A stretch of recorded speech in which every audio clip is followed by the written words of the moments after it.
अब कई दफ़ा ना सॉइल की जो इन्फिल्ट्रेशन है उसको जब इंक्रीज़ करना पड़े ना, तो कई दफ़ा क्या होता है कि हमें सॉइल के अंदर ना कुछ थोड़ी बहुत चीज़ें डालनी पड़ती हैं। सॉइल के अंदर कुछ चीज़ें ऐड करनी पड़ती हैं ताकि उसकी इन्फिल्ट्रेशन जो है वो इंक्रीज़ हो जाए, ठीक है? तो उसमें जो पहला जो चीज़ है ना जो आम है, जो कि मैंने खुद भी देखा है, फील्ड में ऑब्ज़र्व भी किया है, वो ये है कि हम कई दफ़ा केमिकल डालते हैं सॉइल के अंदर ताकि उसकी इन्फिल्ट्रेशन जो है ना वो इंक्रीज़ हो। अब वो केमिकल करते क्या हैं, पहले तो वो गठले बनाते हैं, एग्रीगेट्स बनाते हैं, ठीक है? बड़े-बड़े जो सॉइल के गठले हैं ना, वो बना देते हैं, ठीक है?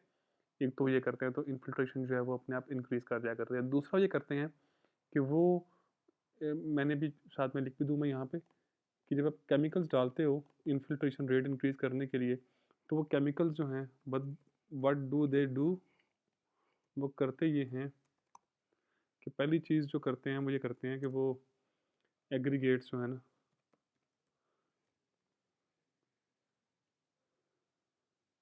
एग्रीगेट्स जो है ना वो बनाते हैं,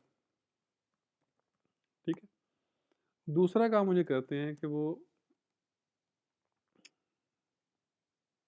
अ अ, दूसरा काम वो ये करते हैं कि वो सरफेस टेंशन जो होती है ना लिक्विड की, ठीक है? वो उसे कम कर देते हैं। मतलब ऐसे वाटर वाटर वो अप्लाई करते हैं इरिगेशन के लिए, तो वो सरफेस टेंशन जो होगी ना वाटर की, उसे कम कर देंगे। अब सरफेस टेंशन होती क्या है? अच्छा, मैंने कोशिश बहुत की है कि मैं एग्रीगेट के स्पेलिंग ठीक करूँ लेकिन मेरे से अभी तक ठीक नहीं हुए। तो ये लास्ट ट्राई है कि मेरे सामने ए डबल जी शायद होते हैं एग्रीगेट्स, हाँ, यही है। अच्छा, अब सरफेस टेंशन जो है कैसे काम करते हैं? मैं इसकी थोड़ी-सी पहले एग्ज़ाम्पल दूँ आपको एक छोटी-सी।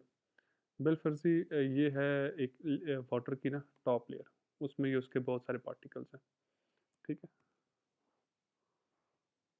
साथ इसको रख कर दिया, ठीक हो गया?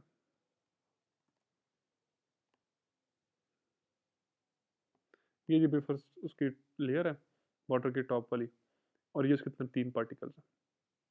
अब जो सरफेस टेंशन है वो करती क्या है?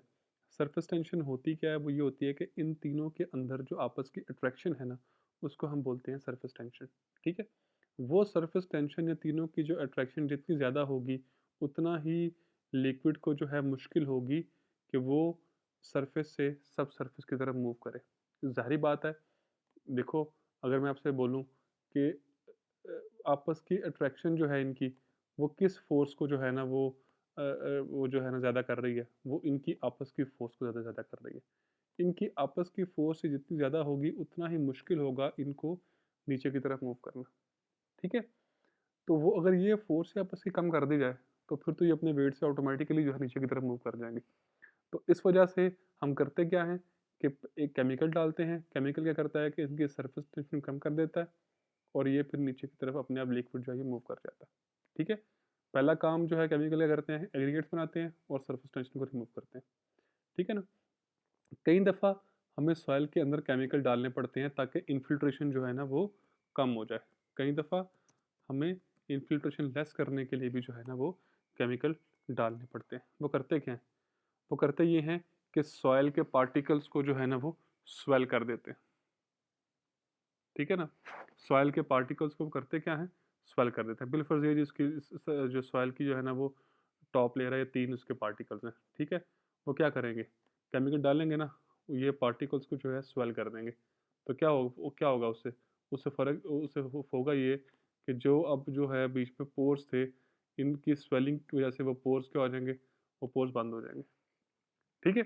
तो केमिकल जो है ना, ये एक दफ़ा सॉइल पार्टिकल को स्वेल करके इन्फिल्ट्रेशन रेट कम करने में भी काम आते हैं।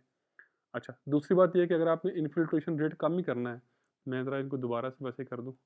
आपने इन्फिल्ट्रेशन रेट कम ही करना है ना, तो आप क्ले को इसके ऊपर स्प्रे कर दो। जब आप क्ले को जो है ना इसके ऊपर स्प्रे करोगे, क्ले क्या होती है? छोटे पार्टिकल्स होते हैं क्ले के। जब उसके ऊपर स्प्रे कर दोगे तो क्या होगा कि छोटे-छोटे पार्टिकल्स जो हैं आके इनके पोर्स को ब्लॉक कर देंगे, ठीक है ना? तो इन्फिल्ट्रेशन रेट जो है वो ऐसे भी कम हो जाता है, ठीक है?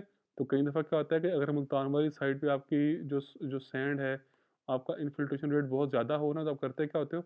आप करते ये हो कि आप अपनी सॉइल के अंदर जो है कहीं बाहर से क्ले लेके आके उसका स्प्रे कर देते हो, मट्टी का स्प्रे कर देते हो। तो आपकी इन्फिल्ट्रेशन जो है ना वो रेट जो है कम भी हो जाता होता है। ठीक है? तो ये हैं बेसिकली 4 हैं।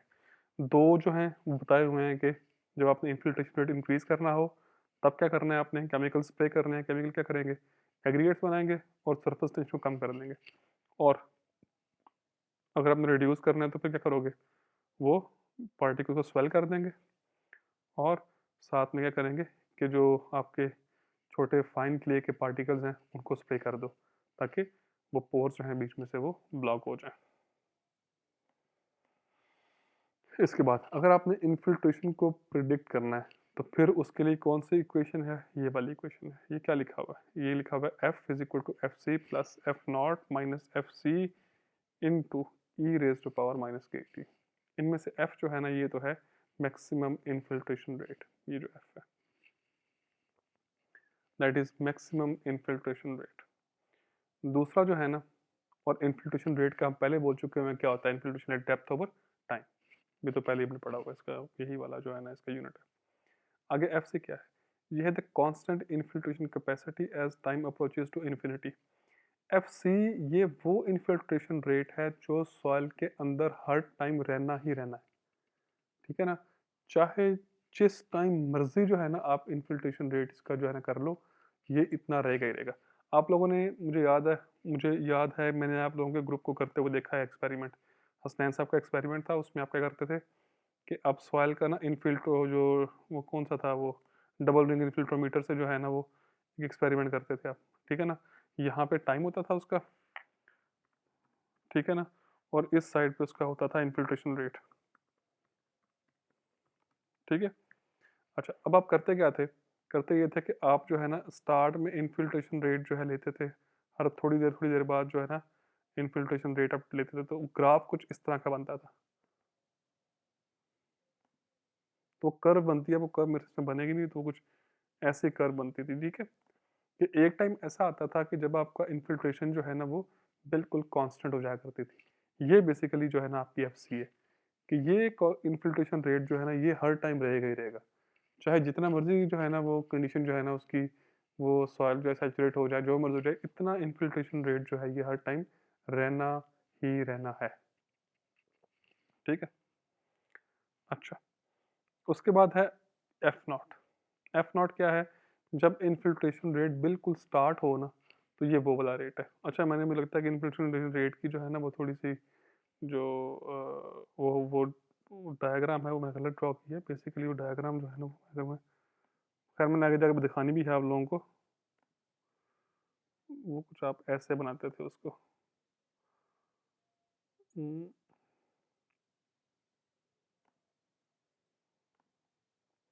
वो कुछ ऐसे ही बनती होती है, ठीक है ना। तो ये बेसिकली ये वो इन्फिल्ट्रेशन है जो हर टाइम रहनी ही रहनी है, ठीक है ना। अच्छा अब ये जो एफ नॉट है ना, ये है जब इन्फिल्ट्रेशन रेट आपका स्टार्ट हुआ था ना, बिल्कुल ये स्टार्ट वाला टॉप वाला जो है ये बेसिकली जो है ना ये आपका एफ नॉट है, ठीक है ना। जब इन्फिल्ट्रेशन बिल्कुल जो है ना स्टार्ट हुई थी। के क्या है, ये जो है बेसिकली कांस्टेंट है, ठीक है, जो आना है इसके अंदर वो गिवन होगी उसकी, डिपेंडिंग ऑन द सॉइल, ठीक। और टी जो है टाइम है कि आपने किस टाइम जो है इन्फिल्ट्रेशन रेट जो है वो फाइंड करना चाह रहे हो, इस टाइम पे चाह रहे हो कि इस टाइम पे चाह रहे हो, जो वो है वो टी है आपका आना है यहाँ पे। अब डायग्राम जो है इन्फिल्ट्रेशन रेट की देखो यहाँ पे, मैंने जो बेसिकली डायग्राम ड्रॉ कर दी और रन ऑफ की ड्रॉ कर दी थी पहले गलती से। बहरहाल इन्फिल्ट्रेशन रेट की डायग्राम जो है वो ये वाली है। मैं इसको थोड़ा मैक्सिमाइज कर लूँ ताकि समझाने में थोड़ा आसानी हो जाए। ये है जी इन्फिल्ट्रेशन रेट की जो है ना वो डायग्राम, मैं इसको बाय यूजिंग पेन में शो भी करवा देता हूँ। ये जो बेसिकली डायग्राम आ रही है ना ये वाली, ये बेसिकली जो है ना वो क्या है, इन्फिल्ट्रेशन रेट की है। देखो स्टार्ट में इन्फिल्ट्रेशन रेट बहुत बहुत ज़्यादा था और फिर एकदम आके जो है ना वो कांस्टेंट हो गया। ये जो कांस्टेंट है ना जो हर टाइम रहना ही रहना है, ये कभी इन्फिल्ट्रेशन रेट जीरो नहीं होता, ठीक है। एक कांस्टेंट वैल्यू पे आके वो ख़त्म हो जाता है। तो ये है एफ सी, ठीक है। जो ऑनसेट पे थी ये क्या है, एफ नॉट है आपकी, ठीक हो गया, ये आ गया। अच्छा अब ये जो इन्फिल्ट्रेशन रेट है ये किस रेनफॉल के लिए, किसी रेनफॉल इवेंट के लिए होगा ना इन्फिल्ट्रेशन रेट, तो ये रेनफॉल इवेंट एक ऐसा था जो जिसकी इंटेंसिटी थी 89 मिलीमीटर पर आवर, ये उसके लिए जो है ना वो इन्फिल्ट्रेशन रेट जो है उसकी कर्व जो है ना वो ड्रॉ की हुई है, ठीक है ना। और उसी के लिए जो रन ऑफ की कर्व है जो कि मैं गलती से पहले जो ड्रॉ करा था वो कुछ ऐसी है। रन ऑफ जो है स्टार्ट में कम होता है, फिर एक टाइम होता है वो मैक्सिमाइज़ हो जाता होता है और फिर उसी पे आके वो कांस्टेंट कर जाया करता है, ठीक है? जबकि इन्फिल्ट्रेशन उसके उलट होती है, स्टार्ट में बहुत ज़्यादा लेकिन फिर जाके एंड पे बहुत थोड़ी और फिर उसी पे वो कांस्टेंट कर जाया करती है। ठीक हो गया? इसमें कोई इश्यू वाली बात तो नहीं है। अगर आपसे पूछे कि ये जो इन्फिल्ट्रेशन जो है ना वो रेट कर्व है और जो रन ऑफ कर्व है ये किसके लिए है? तो आपने कहना है कि जी ये एक ऐसे रेनफॉल इवेंट के लिए है जिसकी इंटेंसिटी जो है ना कितनी है 89 मिलीमीटर पर आवर या 30 सॉरी 3.5 इंच पर आवर। ठीक है? ये हो गया। नेक्स्ट। अच्छा, अब इसमें जो है ना आपके जो इवेपोरेशन एंड ट्रांसपिरेशन को प्रेडिक्ट करने के तरीके आपको बताए हुए हैं। ठीक है? मैंने क्या बोला कि बेसिकली इवेपोरेशन को और ट्रांसपिरेशन को प्रेडिक्ट करने के जो है ना तरीके जो है ना बताए हुए हैं।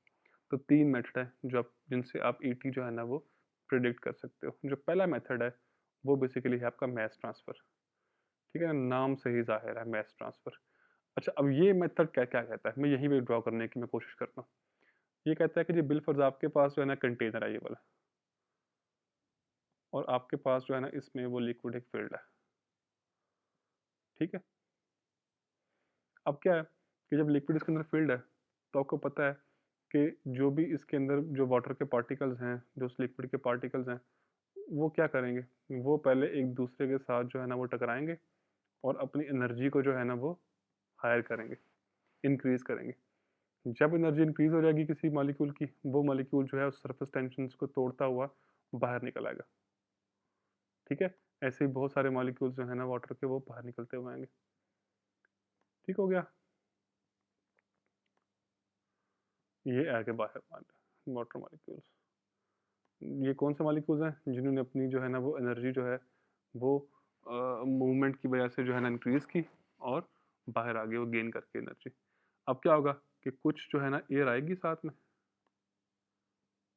तो एयर जो एयर एयर मूव कर रही होती है ना हर टाइम, जो एयर के अंदर मूवमेंट क्यों होती है? क्योंकि एयर के अंदर टर्बुलेंस होती है। तो टर्बुलेंस जब एयर के अंदर होती है, जब एयर मूव करती है तो एयर आएगी और इनको अपने साथ जो है ना उड़ा के ले जाएगी। ठीक है? फिर क्या होगा?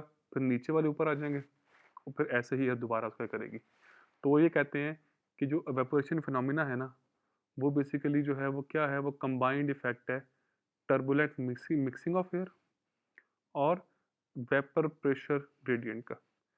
कि ये फिनोमिना क्या है मास ट्रांसफ़र का या वेपर का जो है ना वो ये जो वेपर ट्रांसपिरेशन का क्या फिनोमिना है? ये फिनोमिना ऐसा है कि जी आपके अंदर जो वाटर के इवेपोरेट्स हैं, वो इसलिए जो है ना बेसिकली बनते हैं कि आपकी जो एयर है वो वाटर के मॉलिक जो वेपर्स हैं इनको अपने साथ मिक्स करके लेके साथ में निकल जाती है। ठीक है? तो अब ये देखो चूँकि मास बेसिकली ट्रांसफ़र हो रहा है ना यहाँ पे, देखो ये जो मॉलिक्यूल्स निकल रहे हैं ये क्या होता है? ये मास है। एक तरह से मास जो है वो जो नीचे रिमेनिंग मास है, इन मॉलिक्यूल्स के निकलने के साथ-साथ वो क्या हो रहा है? वो कम हो रहा है। अब चूँकि मास ट्रांसफ़र हो रहा है, तो हम इसलिए इसको बोलते हैं कि ये मास ट्रांसफ़र एक फिनोमिना है, जो कि एयर की टर्बुलेंस मिक्सिंग और वेपर प्रेशर के ग्रेडिएंट की वजह से बनता होता है। यानी कि वेपर प्रेशर के डिफरेंस की वजह से बनता होता है। अब दोबारा बोलता हूँ इस बात को, वेपर प्रेशर ग्रेडिएंट ग्रेडिएंट जो है ना वो क्या होता है? देखो वाटर का वेपर जो है वो अपनी सरफेस टेंशन को जो है वो उससे छूट के बाहर कैसे आया है? वो बाहर इस वजह से आया है कि बाहर प्रेशर जो था ना वो कम था, उसके पास जो है वो एनर्जी क्या थी? ज़्यादा थी। तो उसने हायर एनर्जी लेवल से लोअर एनर्जी लेवल की तरफ जो है ना वो मूव किया। ठीक है ना?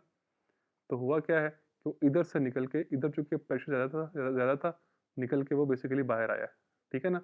जब बाहर आया तो एयर ने जो है अपने अंदर उसको मिक्स किया और साथ में लेके वो निकल गई है। ठीक है? तो ये कॉन्सेप्ट जो है क्या बताता है आपको कि इवेपोट्रांसपिरेशन जो है ना वो बेसिकली एक कंबाइंड इफ़ेक्ट है टर्बुलेंस मिक्सिंग ऑफ एयर का और साथ में वेपर प्रेशर ग्रेडिएंट का। ठीक है? दूसरा तरीक़ेकार जो है ना वो है एनर्जी बैलेंस का। ये बहुत सिंपल है। एनर्जी बैलेंस ये कहता है कि अगर आपके पास बिल्कुल कंटेनर है ना ये वाला, ठीक है ना? और आपने जो है वो इधर इस लिक्विड को जो है ना हीट प्रोवाइड करना स्टार्ट किया, ठीक है ना? बर्नर जो है रखा है और इसको हीट प्रोवाइड करना जो है ना वो स्टार्ट किया, ठीक है? अब वो ये कहता है कि अगर बिल फर्ज आपने इस लिक्विड को हीट प्रोवाइड करना स्टार्ट की है, ठीक है ना, तो अगर ये लिक्विड अपना टेम्परेचर जो है इंक्रीज ना करे, टेम्परेचर अगर इसका बिल फर्ज इस टाइम जो है 25 है, 25 डिग्री सेंटीग्रेड है, ठीक है, रूम टेम्परेचर के ऊपर पड़ा हुआ है, ठीक है, आपने इस लिक्विड को हीट करना स्टार्ट किया, ठीक है, अगर इसका टेम्परेचर जो है वो 25 से 26 नहीं होता, ये इतना कांस्टेंट ही रहता है, तो वो जो सारी एनर्जी है जो कि बर्नर से लिक्विड को शिफ्ट हो रही है, वो कहाँ जा रही है? वो सारी की सारी एनर्जी जो है वो लिक्विड को एवापोरेट करने में जा रही है। सही है? समझ रहे हो इस बात को?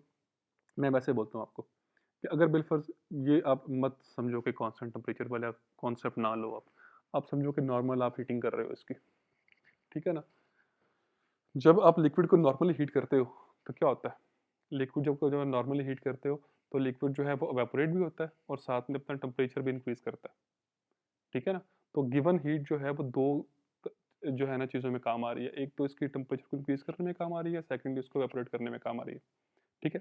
अगर मैं कहूँ कि जी टेम्परेचर इंक्रीज करने में अगर वो हीट काम नहीं आ रही है, तो फिर वो हीट सारी की सारी कहाँ जा रही है, उसको पूरे के पूरे को एवेपोरेट करने के लिए। तो ये दूसरे वाला एनर्जी बैलेंस वाला तरीकेकार ये क्या है, ये कहता है कि अगर आपका लिक्विड अपना टेम्परेचर चेंज ना करे तो जितनी भी हीट आपने सप्लाई की है वो सारी की सारी हीट जो है वो किसके अंदर हो रही है, जा रही है, वेपोरेशन जो है ना वो कॉज करने में जा रही है, ठीक है।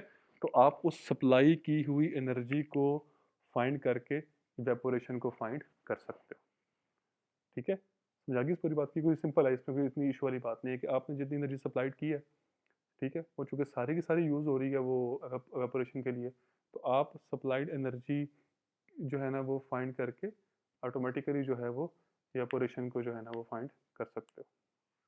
फिर आखिरी है इम्पेरिकल मेथड। इम्पेरिकल मेथड क्या कहता है? इम्पेरिकल मेथड ये कहता है कि इवेपोरेशन जो है ना वो डायरेक्टली प्रोपोर्शनल है टेम्परेचर के, यानी कि आपकी इवेपोरेशन रेट जो है ना बेसिकली जो आपका ई है, ये तो बेसिकली डायरेक्टली प्रोपोर्शनल है आपके टेम्परेचर के। तो इसका जो भी हम बेसिकली ईटी जो है हम इम्पेरिकल मेथड से ही फाइंड करेंगे, ठीक है। तो जो इम्पेरिकल मेथड है उसमें कभी देखना कि हमेशा इक्वेशन के एक तरफ ई लिखा होगा और दूसरी तरफ टी लिखा हुआ होगा और साथ में बहुत सारे कांस्टेंट्स और वेरिएबल, साथ में बहुत सारे कांस्टेंट्स जो है साथ में लिखे हुए होंगे और कोएफिशिएंट लिखे हुए होंगे, ठीक है। तो ये तीन मेथड हैं ईटी को फाइंड करने के लिए, इवेपोरेशन और ट्रांसपिरेशन को फाइंड करने के लिए। पहला मैस ट्रांसफर, उसमें क्या कॉन्सेप्ट है, एयर की टर्बुलेंस मिक्सिंग और वेपर प्रेशर ग्रेडियंट। दूसरा कि सारे की सारी एनर्जी जो है ना वो वेपोरेशन में जो है ना वो यूज़ हो रही है, अगर टेम्परेचर लिक्विड का जो है ना वो राइज नहीं कर रहा हीटिंग करने से, तो आप सप्लाइड एनर्जी जो है उसको उसकी मदद से वेपोरेशन रेट जो है ना वो फाइंड कर सकते हो। और तीसरा क्या है, तीसरा ये है कि जी आपका जो एवेपोरेशन है वो डायरेक्टली प्रोपोर्शनल होती है टेम्परेचर के, ठीक है। तो आप अगर टेम्परेचर को फाइंड कर लो तो आप इवेपोरेशन को भी जो है ना वो फाइंड कर सकते हो, ठीक। ये देखें जी, ये है बेसिकली आपका इवेपोरेशन फ्रॉम वाटर सरफेसेस, ये फार्मूला है इवेपोरेशन को फाइंड करने का, डाल्टन्स लॉ इसे बोलते हैं। ये क्या बोलता है कि बोलता है कि इवेपोरेशन जो है ना ये बेसिकली इक्वल टू होती है सी जो कि कांस्टेंट है into E S vapour pressure at saturated state, ठीक है ना। क्या है, वेपर प्रेशर एट, ये मतलब है कि एक तरह से ये इसको ई एस को हम बोलते हैं सैचुरेटेड वेपर प्रेशर, ठीक हो गया। और ये क्या है, ई डी क्या है, ये है एक्चुअल वेपर प्रेशर, ठीक है। और याद रखना है आपने कि जो आपका ई डी है ना, मैं इसको लिख भी दूँ साथ में, मैं काफ़ी बोल दिया अब, कि जो बेसिकली आपका है ना ई डी जो है ये बेसिकली इक्वल टू होता है ई एस, यानी कि saturated vapour pressure into relative humidity. यानी कि अगर आपने ई एस फाइंड कर दिया हुआ है तो अगर आप उसी ई एस को जो है जो कि सैचुरेटेड वेपर प्रेशर है, अगर आप उसी को जो है ना रिलेटिव ह्यूमिडिटी से मल्टीप्लाई कर दोगे तो आपके पास ई डी की वैल्यू जो है ना वो आ जाएगी, ठीक हो गया। ये सिंपल सा तरीका है, कांस्टेंट सी है वो गिवन होगा। अब सी को फाइंड करने के लिए रोवर 1931 में एक जो है ना फार्मूला जो है वो बताया, वो क्या था कि जी सी तो इक्वल टू होता है 0.44 plus 0.073 W into 1.465 minus 0.00073 P. यहाँ पे W था ना, वो था विंड की speed in kilometre per hour at the height of 0.15 metre. अब ये अमूमन सवाल आता है कि 1.15 मीटर की हाइट के ऊपर ही क्यों, 2 के ऊपर क्यों नहीं, 3 के ऊपर क्यों नहीं। ये बेसिकली ऐसी हाइट है जिसके ऊपर विंड जो है ना वो उसके ऊपर जो है ना कोई बेसिकली कोई चीज़ जो है उसको उसकी स्पीड को इफेक्ट नहीं करती है। ये एक ऐसी हाइट है, प्रपोज हाइट है, जिसके ऊपर जो है विंड की स्पीड जो है ना वो किसी खास जो चीज़ है, जैसे दीवार हो गई या कुछ और होगी, उससे इफेक्ट जो है ना वो नहीं होती है इस हाइट के ऊपर। ठीक है। और जो पी है ये क्या है, ये atmospheric pressure in millimetre of mercury at 0 degree centigrade. तो जब आप विंड की speed in kilometre per hour put करोगे और एटमॉस्फेरिक प्रेशर जो है ना वो मिलीमीटर ऑफ मरकरी में पुट करोगे, तो आपकी जो ई की वैल्यू जो है ना वो आएगी, वो किस में आएगी, वो आएगी मिलीमीटर पर डे के अंदर। ठीक है। सी आपने यहाँ से फाइंड कर लिया, ई एस और ई डी आपने जो है ना वो हम आपको बताएंगे आपने कैसे फाइंड करना है। पुट करोगे आप इसमें, आपकी जो ई की वैल्यू आएगी ना वो किस में आएगी, मिलीमीटर पर डे के अंदर आएगी। अच्छा, अब सी को फाइंड करने का ना एक और तरीका जो है ना मेयर ने दिया 1942 में, कहता है कि जी सी जो है वो बेसिकली इक्वल होती है 15 प्लस 0.93 डब्ल्यू। ठीक है। और ये डब्ल्यू क्या है, ये वही है, ये स्पीड ऑफ विंड है किलोमीटर पर आवर। ठीक हो गया। लेकिन इस केस में जो हाइट है वो कितनी है, वो है 7.6 मीटर। इसने कहा कि जी जो रोवर की जो हाइट है ना 0.15 metre, that is not enough. इस पे जो है विंड की स्पीड जो है वो डिस्टॉर्ट होती है दूसरी चीज़ों से। ठीक है ना। तो इसने कहा कि आप 7.6 मीटर हाइट पे रखो, यहाँ पे जो है ना जो विंड की स्पीड आप मेयर करोगे वो एक्चुअल विंड की स्पीड होगी, जो किसी और चीज़ से जो है ना डिस्टॉर्ट नहीं होगी। देखो, विंड की स्पीड जो होती है ना वो बहुत सारी जो है ना बेसिकली चीज़ों से डिस्टर्ब होती है। अगर आप विंड की स्पीड किसी जगह पे फाइंड कर रहे हो ना, तो उस जगह के आसपास जो है ना कोई दरख्त लगे हुए हैं, ठीक है, कोई दरख्त लगा हुआ है बिलफर्ज ऊंचा सा, या कोई उस जगह पे जो है ना बिल्डिंग है ऊंची सी, तो वो उसकी स्पीड को डिस्टर्ब करेगी, विंड की स्पीड को। रोवर ने जो है बोला कि जी आप 0.15 के ऊपर ही लेके जो है ना आप अपना काम चला सकते हो। मेयर ने बोला नहीं, ये डिस्टर्ब हो जाती है। 0.15 के ऊपर जो भी आप हाइट के ऊपर विंड की स्पीड लोगे ना, आप बिल्कुल 0.15 मीटर हाइट जो है यहाँ पे आती है, इस जगह पे 0.15 मीटर की जो हाइट है वो आती है बिल्कुल।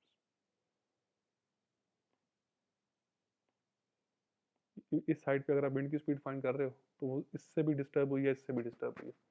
तो 7.6 मीटर हाइट, वो तो बहुत ऊंची हाइट है, वो तो करीबन यहाँ पर जाके कहीं पे आती है, बहुत ऊंची हाइट है। ऑलमोस्ट ये कोई 30-32 फुट की हाइट बनती है। तो अगर आप वहाँ पे फाइंड करोगे तो आसपास की जो बिल्डिंग्स हैं वो उसको डिस्टर्ब नहीं करेंगे। ठीक है। तो वो ये वाला है। और अगर कहता है कि स्मॉल लेक्स के लिए आपने फाइंड करनी है या रेजरवायर के लिए फाइंड करनी है, तो फिर जो है वो क्या होगी, C is equal to 11 plus 0.68 W. ठीक है। यानी कि अगर मैं क्वेश्चन के अंदर लिख दूँ कि स्मॉल रेजरवायर है या लेक है, तो फिर आपने जो है सी की वैल्यू जो है इस फार्मूले से फाइंड करनी है, मेयर के फार्मूले से। अच्छा जी। अगला है कि अब आपने ई एस और ई डी अपने सी की वैल्यू फाइंड करना सीख ली है। सी की फाइंड करने के दो तरीके हैं, एक मेयर का तरीकाकार है और एक है रोवर का। रोवर का तरीका ज़रा पुराना है, मैं अगर एग्जाम में कभी पूछूंगा भी आपसे तो मैं हो सकता है कि मैं मेयर से ही पूछूँ आपसे। ठीक है ना। तो आपकी मर्जी है, आप भले उससे भी फाइंड कर लो, लेकिन ये इससे फाइंड करना आसान है वैसे, और ये अपडेटेड तरीका भी है, मतलब कि बेहतर तरीका भी है ये वाला फाइंड करने वाला। ठीक है। तो आपने इस फार्मूले में सी फाइंड करना सीख लिया। दो तरीकों से आ सकता है, मेयर के तरीके से और दूसरा रोवर के तरीके से। अब ई एस और ई डी जो है वो आपका आएगा ग्राफ से। ठीक है। तो ये चूँकि ऑलरेडी लंबी हो गया ये वाली जो है ना वो पार्ट जो है मेरा लेक्चर का, तो मैं अगले में बताता हूँ आपको कि आपने जो है वो ई एस और ई डी जो है उसको कैसे फाइंड करना है।